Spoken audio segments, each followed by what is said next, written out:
तो फ्रेंड्स, अभी अभी जैसा न्यूज आ रहा है झारखंड हाई कोर्ट से, वो न्यूज पंचायत सचिव कैंडिडेट के लिए टेंशन वाली बात नहीं है।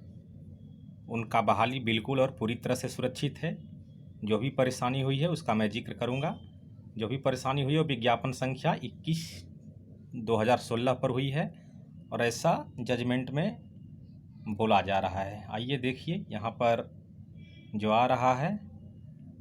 झारखंड हाई कोर्ट का बड़ा फैसला, नियोजन नीति को किया निरस्त, 18,000 शिक्षकों की नियुक्ति प्रक्रिया भी रद्द। यहाँ तो 18,000 नहीं होना चाहिए, यहाँ तो 8,000 ही लगभग होना चाहिए, क्योंकि सिर्फ 13 जिला को रद्द किया गया है। आइए उसका जिक्र भी किया गया है यहाँ पर, देखिए। पूर्व में सभी पक्षों को सुनने के बाद अदालत ने अपना फैसला सुरक्षित रखा था। सुनवाई के दौरान पूर्ण पीठ के सभी जज इस बात पर एकमत हुए कि विज्ञापन संख्या 21 के कुछ खंड को अनुसूचित जिले के नए सिरे से विज्ञापन प्रकाशित करने का निर्देश दिया।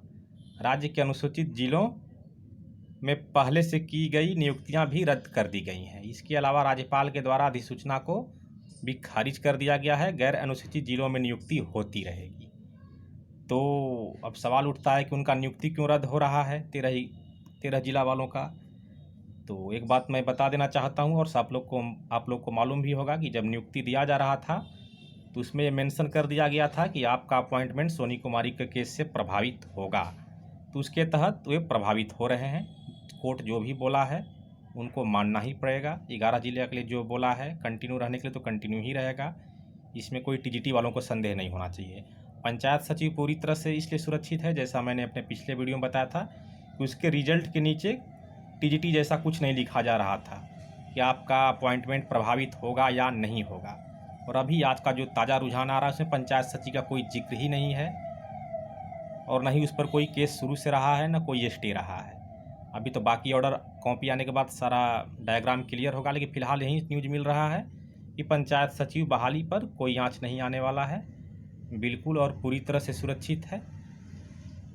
और नियोजन नीति तो मतलब वो फ्लॉप हो ही चुका है, उसमें कोई शक नहीं है। 5938 उसके तहत कोई अब अपॉइंटमेंट नहीं होगा, ये भी क्लियर हो गया है। लेकिन जो अपॉइंटमेंट हो गया है 13-11 के नाम पर, तो उसमें तो 11 जिला में तो कोई रेस्ट्रिक्शन है ही नहीं। इसमें ऑल इंडिया के लोग अप्लाई कर सकते थे। अब उस अपॉइंटमेंट को बचाने के लिए टोटल अपॉइंटमेंट 2 पार्ट में था। एक पार्ट था 13 जिला वाला, एक पार्ट था 11 जिला वाला। 11 जिला तो कंटिन्यू रहेगा, और ये 13 जिला को फिर से री एडवर्टाइज किया जाएगा 13 जिला के वैकेंसी के बराबर, और फिर से सभी लोग से एप्लीकेशन मंगवाए जाएंगे और पुनः नियुक्ति होगी। तो इस तरह से पूरा बहाली भी प्रोसेस भी पूरा हो जाएगा।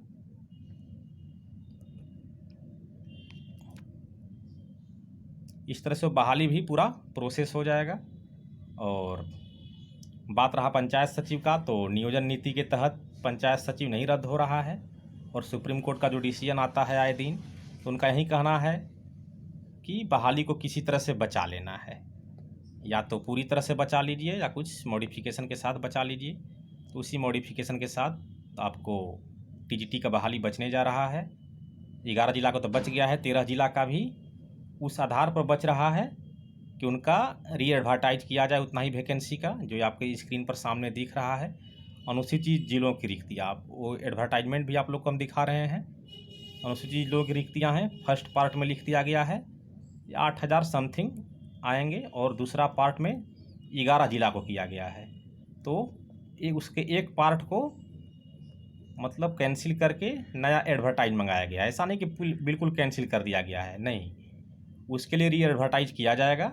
उसमें लोग अप्लाई करेंगे और फिर से नियुक्ति प्रक्रिया ओनली 13 जिला का होगी। 1 साल लगे, 2 साल लगे, लेकिन होगी। उसका उपाय भी बता दिया गया है माननीय हाईकोर्ट के द्वारा। आइए देखते हैं। ये सब आपको जो स्क्रीन पर दिखाई दे रहा है सभी शेड्यूल एरिया के वैकेंसी है पार्ट 1 में, और ये पार्ट 2 रह गया गैर अनुसूचित जिलों की रिक्तियाँ। ये रहा पार्ट 2। तो वहीं एक पार्ट को, ये वाला पार्ट आपका जारी रहेगा गैर अनुसूचित जिला वाला, नीचे जितना भी है, और ये ऊपर वाला आपका जो है सो इसको कैंसिल करके इसका अगेन एडवर्टाइज निकाला जाएगा, लोग से फॉर्म अप्लाई कराया जाएगा। जैसे जो क्राइटेरिया 11 जिला में था, ये ऑल इंडिया के लोग अप्लाई कर सकते थे या ऑल स्टेट के लोग अप्लाई कर सकते थे, अब 13 जिला में भी वही क्राइटेरिया रहेगा कि यहाँ पर सभी लोग इसको अप्लाई कर सकते हैं। तो यही स्थिति है और पंचायत सचिव को कोई टेंशन नहीं लेने की बात है। आगे भी वीडियो आएगा जैसे ही जजमेंट आएगा। फिलहाल का ही ताज़ा अपडेट है कि पंचायत सचिव को टेंशन लेने की कोई ज़रूरत, उनका बहाली पूरी तरह से सेफ है, क्योंकि जेएसएससी द्वारा हम लोग को कुछ बताया नहीं गया था जैसा टीजीटी वालों को बताया गया था कि आपका सोनी कुमारी केस से प्रभावित होगा। इसलिए बिल्कुल निश्चिंत रहना है। मिलते हैं अगले वीडियो में, तब तक के लिए धन्यवाद।